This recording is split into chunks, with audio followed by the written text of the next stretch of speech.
everybody, and welcome to the next episode of the Reclaim podcast. No one is coming to save you. Please remember to like and subscribe because that's the only way we get to keep doing this.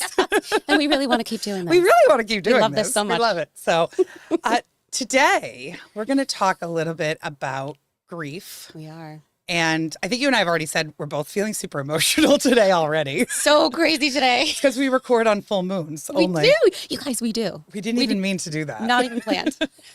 But the grief that comes with, changing your life. Somebody wrote a comment on my Instagram that said, this is the loneliest they've ever felt while they are in this process of taking back their life. Yeah. And I know that feeling so much. That is going to be the biggest challenge when you make this massive shift in your world to go after your most authentic self. Mm-hmm. Because the relationships that you had that no longer fit the narrative, those fall off. They sure do. You realize how many relationships were based off of either toxic behavior that you had or unhealed versions of yourself that attracted certain people. And it's not just like boyfriend-girlfriend relationships. Oh, no. It's friendships. It's family relatives. members. That's right. Relatives, I think, is the biggest one and the hardest one because I grew up in a household where no matter what, you're family and you stick together no matter what. Yeah. And that can be toxic. Yeah. Funny enough, my family was the first to go for me. Interesting. And not easily. I have a very small family. I'm an only child. But I could see the patterns that were continuing, like with what my parents had created because they didn't heal their stuff. And I had to isolate. I had to separate myself. And interestingly, within the last couple of years, I've reconnected with family.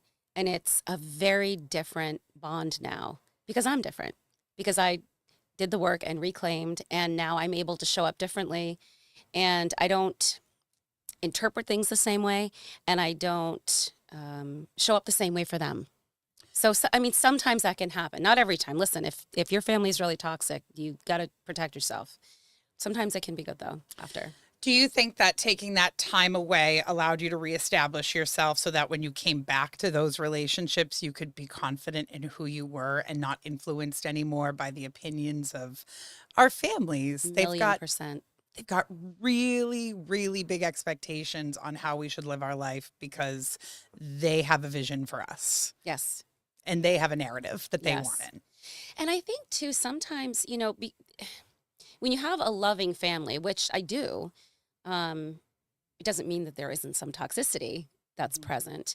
They do want what's best for you. And I think when they see you go through certain struggles, they're so protective and loving at times that they want what they think you should do. Mm-hmm.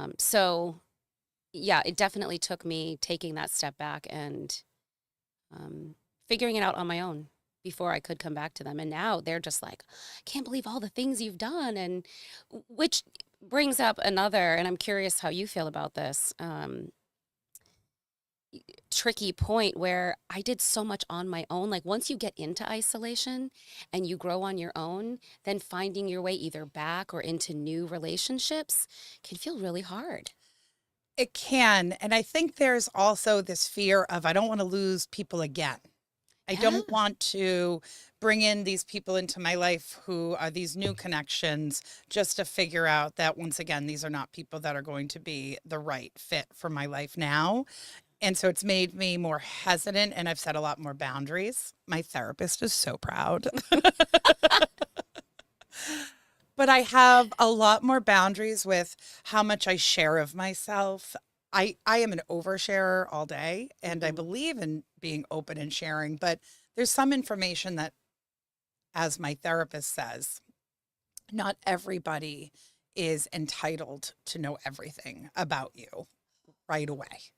And there's a sense of, even in these friendships, especially female friendships, back in June or July of last year, when I took a step back from dating, because I was making horrendous choices in my dating life, I made a commitment to start putting myself in scenarios where I could build fierce female friendship. Mm-hmm. And I've never had that as a filter. I've had female friendships my whole life, but I lost a couple of really close friends back when I got divorced.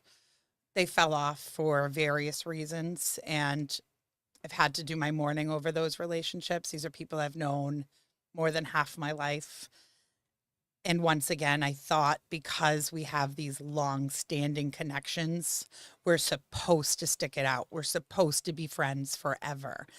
And that is just not the case. Sometimes you grow differently and you grow apart, and some things are just not meant to be forever. And then you wonder about, what were we really connected by in the first place? Oh, yeah. I did not realize how many of my relationships relied on alcohol to be the driving factor of the friendship, the romantic relationship, even in my family life. Sometimes it was the only way I felt like I could connect with people. Yes.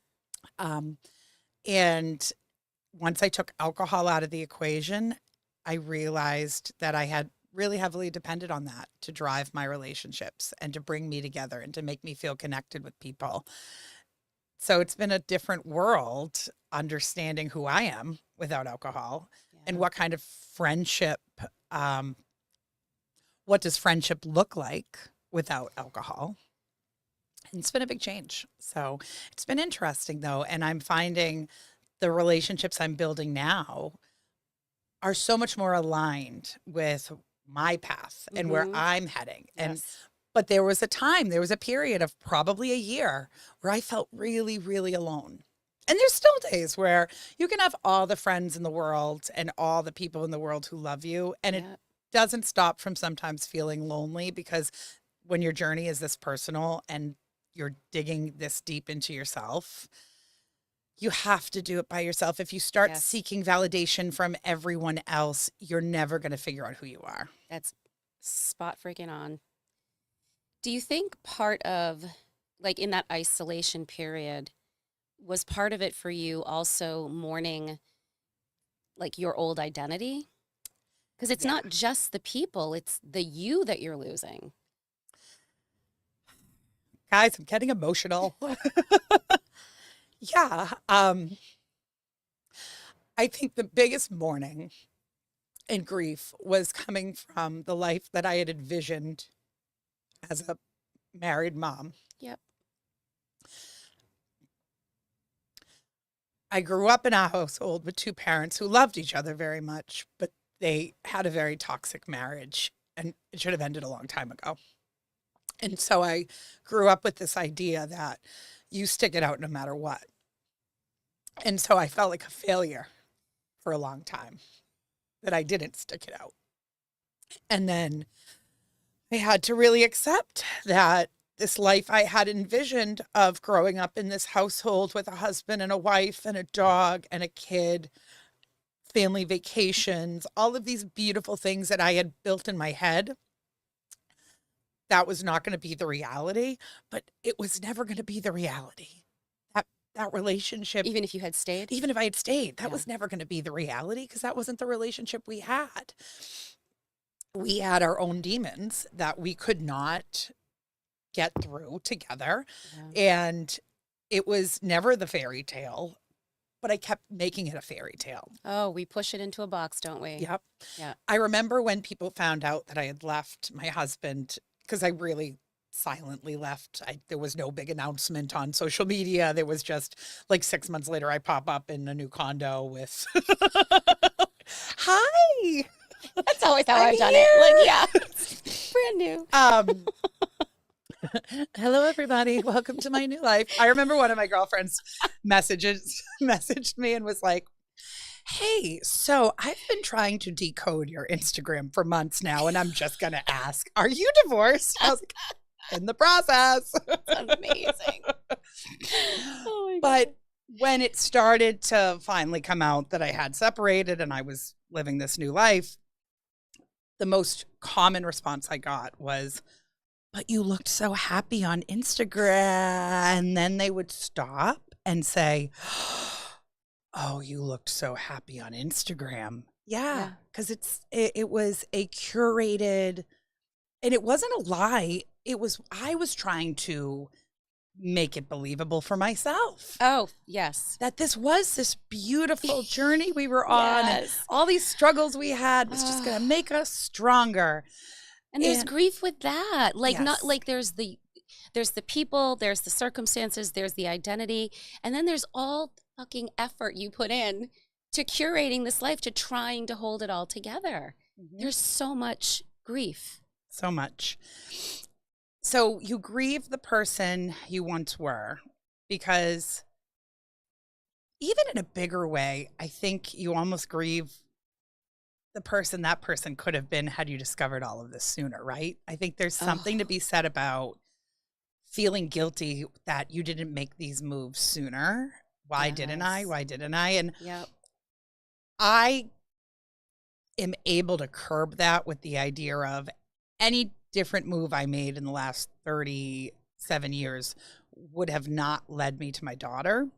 That's yes. And Yes. so I have zero regrets because I got her. Yes. But if I didn't have her, I think I would have struggled a lot harder with why didn't I make these changes sooner? Because I felt lost for years, just years and years and years of not knowing who I was.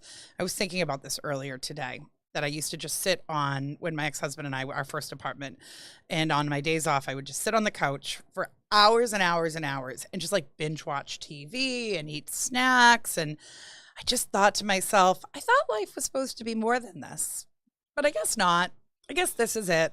And I had this acceptance that this was it. But I thought, well, at least you have a boyfriend, right? At least you have a house. At least you have a dog.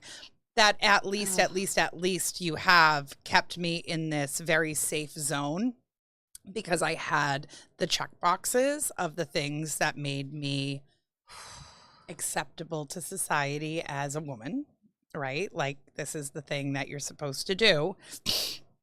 And so it wasn't until I came out of all of that and just thought, wow, like the last 10 or 15 years I have just wasted. But I didn't waste them. No. I didn't. But it can feel like It can feel like that, though. It can. And so I'm very grateful that I'm here now and that I've gotten to this point.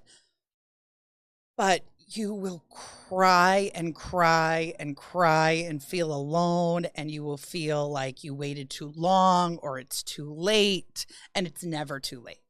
My mom's going to be 70 this year, and she keeps saying she's acting like she's going to die tomorrow. And I'm like, Mom, you could still have another 20 to 30 years. That's right. It's That's still right. not too late for you. And you see people all the time at every age, they make these drastic life changes. If they're ready to. Yeah. It's, you reminded me so much of, it's been, you and I are at like different points in our journey somewhat. Mm-hmm. You know, my divorces were much longer ago, and the first time I had to reclaim myself was a hot minute ago, but you were reminding me, in my first and second marriages, I had that same feeling like, this is it. This is Really? it. This can't be it. But you're so, you think, like you said, I checked all the boxes, I did all the things, and I guess I should be happy. I should be grateful. Grateful. I should That's be the grateful. one. So grateful that, right. Which is that's so toxic. Like, if you're really not truly, like I'll say all the time, don't make a gratitude list, because that's like the rage, right? To get your head right and your heart right. And yeah, it's good, but so often it's bullshit. Like fake grateful is not helpful at all. I have Autumn make gratitude, like do gratitude. Yeah. And she's 3. And I never shame her for what she's grateful That's for, right? right. Like, That's right. I'm grateful for my toys. Good. You are grateful for your toys, right? Yep. Why do we have those toys? Because we work hard, and we're grateful that mommy has a job and that mommy, can go out and work. And Right. so I think there's 2 sides of gratitude, right? There's the guilty gratitude of I'm supposed to be grateful because somebody loved me. I'm supposed to be grateful because I have all of these wonderful things. And then there's the internal gratitude that we have to pull out. And I've done this exercise with people before when they're coming to me and they're giving me like all of the awful, terrible, horrible, no good, very bad things that are happening. Yeah.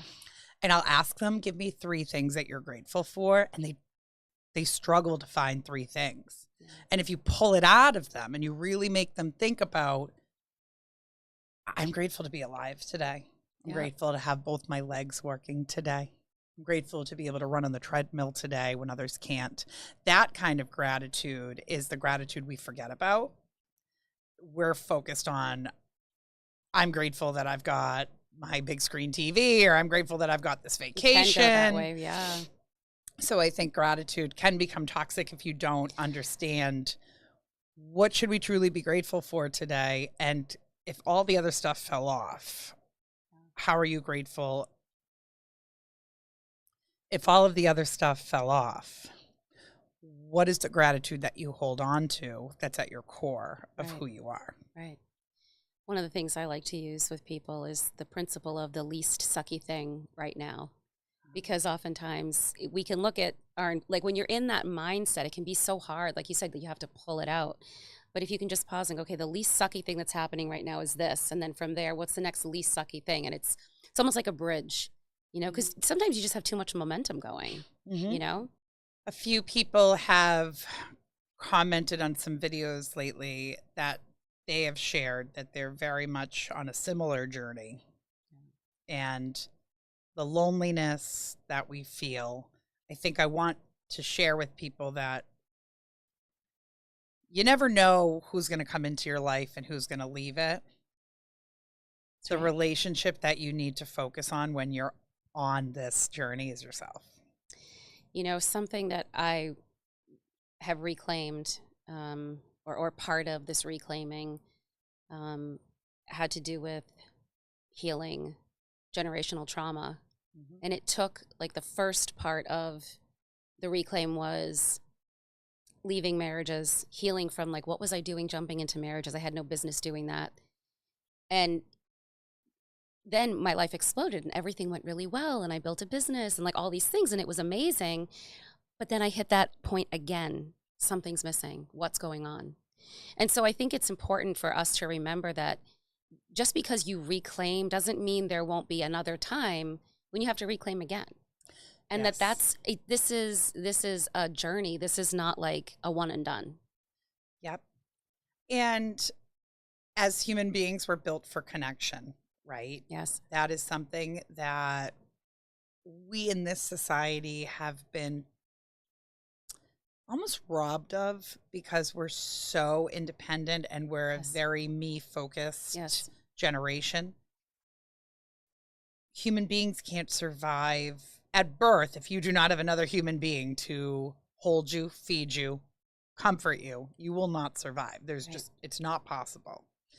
So we are built for connection. So there's nothing wrong with you, and I'll speak directly to anyone who's listening. There's nothing wrong for wanting that connection and for craving it and for seeking that connection through others. You have to be careful with what's fueling your need for the connection. That's right. When I find myself on Tinder, swipe, swipe, swipe, swipe, swipe, swipe, swipe. That's not a healthy connection. No. It's not the connection that we're seeking. But when I find myself reaching out to a girlfriend who I've got a very healthy relationship with and I feel very safe with, and I'm feeling lonely or a little depressed or just in my feels, and being able to pick up that phone and say, hey, like, I'm feeling XYZ today, and giving space for each other and providing that safe space to talk through that. Right. Now that's a connection that I'm okay with seeking. Yes. Right. We don't have to do it alone. And I think that was a big shift for everyone in 2020. 2020, when everybody started coming out on like TikTok and Instagram talking about what was really happening inside of us. Yes. and Yes. no longer masking it with, this is my perfect life and this is my perfect husband Right. and this is my perfect house. We stepped away from that and said, yeah, I've got this gorgeous life on camera, but let me spin the camera around and show you what's behind it. That's right. And what's behind it is a hot mess. Yep. We needed to see that. We needed to know that we weren't alone. And so many of us feel alone in our journey. And what I'm discovering through the amount of women women and men who DM me, call me, write to me, comment on my videos, that they are going through the same thing. And we're talking not 5 or 10 people, we're talking hundreds, Yes. thousands of people who feel the same way. We are not alone in this journey. And I think it's showing us that there's a reclaiming going on globally, where a lot of us want to feel more in control of our life. Yes. Yes. We're not going to just check the boxes anymore. No, The boxes are bullshit anyway. they are. They don't, those boxes that were created, they fit the narrative 40 years ago. I don't know that they did. No? I don't, Okay. even then, I mean, yes, we didn't have the ability to look into people's lives like we do now. Right. Like 10 years ago, probably 10 years ago, I was sharing on, back then Facebook was like the big platform. That's where I was oversharing, as you say. That's my toxic trait as well. Don't you love when you get a reminder from Facebook of 12 years ago, you posted this? And I'm always like, I don't want to see it. I don't want to see. I don't want to know. I don't want to know what I posted 12 years ago. Please don't tell me. I like looking back because it's like, girl, you have grown. Like you are like, you'd be like so ashamed to post something like that now. Yeah. You wouldn't even consider it. So even 10 years ago, people were coming forward. There was like zero engagement on those posts, or, I might get some likes, but no comments. But my messages were flooded as well because people were like, we need to see this. We need to see this. And so I agree with you that now there's a more public reclaiming that's happening. So if you're thinking about reclaiming something, you are not alone. It's not just us, the people like, with a mic. It's your neighbor. It's probably your sister. It's everyone is trying to do it. And it's so amazing what happens when you start to open up to other people. And I found that when I was going through my separation and people would message me and I would share what was going on, these people who I thought had these perfect relationships and beautiful home lives would start just pouring their soul, like Yes. telling me what was happening, and they were considering leaving their marriage or relationship, or they were struggling with X, Y, and Z, or they are struggling with their weight. And I was shocked because half the time I'm looking at the story they're telling on their Yes. social media thinking, wow, must be nice, right? And Yes. that's the Yes. must be nice thought process is the most toxic thought process I think that exists today, because we Yes. see it sometimes, right? Like, Yes. must be nice.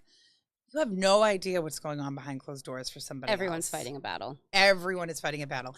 And everyone's battle, and this is something I've had to learn over the years, their battle may be different than mine because maybe they haven't gone through trauma in the same way I have, right? Maybe Right. the worst thing that ever happened to them was their dog died. And that's the worst thing that's ever happened in their life Right. up till now. Well, that's still their most impactful moment, or that's Yes. still their most traumatic event. Yes. So there's no judgment as to your trauma versus my trauma, or, well, yeah, you went through this, but I went through that. No, it's everybody has validation in how they feel about their hurt and their pain and their life because it's relevant to them. And oftentimes I think when we do that must be nice, we're denying our own experience of the trauma. Like we're not willing to yet look at what our pain is. So we're like, oh, must be nice. Like you don't get it, and we bristle. Yeah. And I did this just a couple months ago. We went to see family, and my grandmother said, I forget what we were talking about, and she was like, poor you. I thought, no, she's 97. I wasn't going to say, but I'm in my head. I'm like, what the fuck, lady? Like, have you not seen what I've overcome? Like, are you kidding? Like, I bristled. And then I thought, okay, wait a minute. Maybe she's right. Not like on some, not the poor me mentality, but like I think we can, instead of grieving properly, instead of like just being present with what's there for us, we can tend to bristle and like, I got this though. Like I can do, and I think that's part of that projection. Like, must be nice. Like I got this chip on my shoulder. I can fucking do it, you know? Yeah. Instead of just being with it. So how do we come out of this period of grief when you have made these big changes in your life and you feel this overwhelming sense of sadness, loneliness, feeling like you're facing the world on your own?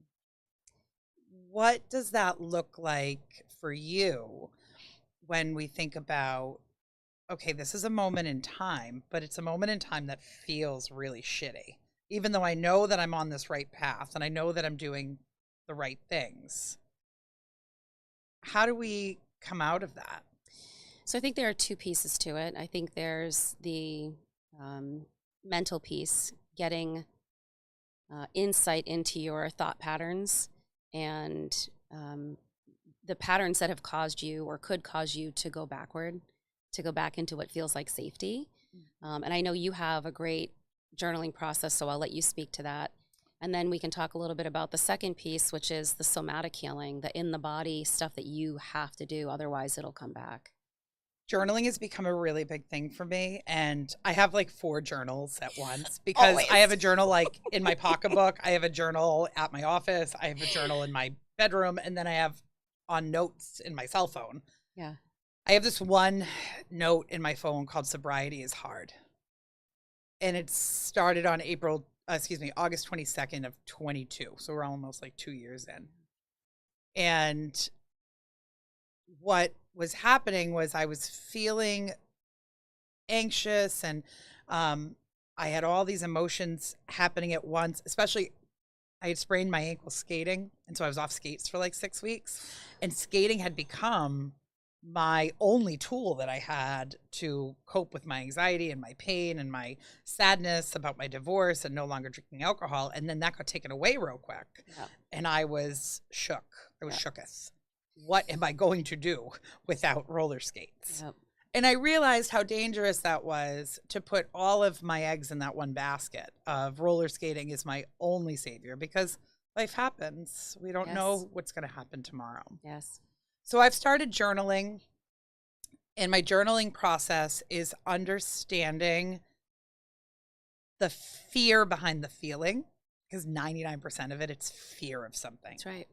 Most recently, I had said to my therapist, I wake up every morning with a jolt of anxiety, and I don't know why, because I had that same jolt of anxiety last year when I almost went dead ass broke and had no money in my account and thought I was going to go bankrupt. Yeah. But now we're a year later. My account looks much better. My business is booming. I'm doing a million times better in every aspect of my life.